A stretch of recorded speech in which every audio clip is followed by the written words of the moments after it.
তুমি আমি দুজনে মিলে চলো কোথাও হারিয়ে যাই, বেশি দূরে নয়, কাছের ওই জংলা পাহাড়ে, যেখানে মেঘ ভিড় করে আছে, যার পেট চিরে রূপলি বিদ্যুৎ আভা, আর তার পিছু ঝামটায় গমগমে মেঘ গর্জন।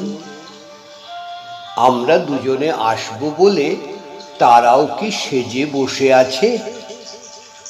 বৃষ্টিতে ভিজব দুজনে, এলোমেলো হয়ে যাবে পাট করা চুলের বাহার, মাথা বেয়ে গড়িয়ে নামবে বৃষ্টির টোপা টোপা ফোঁটা, সপ সপে ভিজে যাবে আমাদের সব পরিচ্ছদ। আমরা দুজনে বৃষ্টির গাছ হয়ে যাব,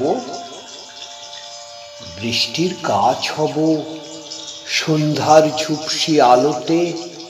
জোনাকরা যদি ওড়ে চারপাশে আরো ভালো হবে। ভিজে যাওয়া আকাশের মিটমিটে তারাদের অস্বচ্ছ আলোগুলি হঠাৎ একটা দুটো যদি খসে পড়ে, উল্কাপাতের সে দৃশ্য দেখব দুজনে। ভেজা মাটি থেকে উঠে আসা সোঁদা গন্ধের আঘ্রাণ বুক ভরে শ্বাস টেনে নেব। আমাদের পদতলে নকশি কাঁথার মতো সবুজ বুনোট ঘাস হবে। ক্রমশ গলিত নরম মাটির বুকে আমাদের পদচিহ্ন আঁকা হয়ে যাবে।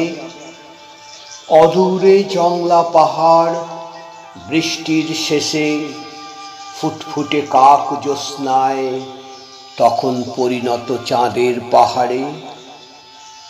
সেই বৃষ্টি ভেজা খোলা প্রান্তরে আমরা দুজনে ধরিত্রী মায়ের সন্তান হয়ে রব। কবি রথীন দাশগুপ্তের কলমে এসো বৃষ্টিতে ভিজি, কণ্ঠদানে আমি শ্যামল কৃষ্ণ চ্যাটার্জি।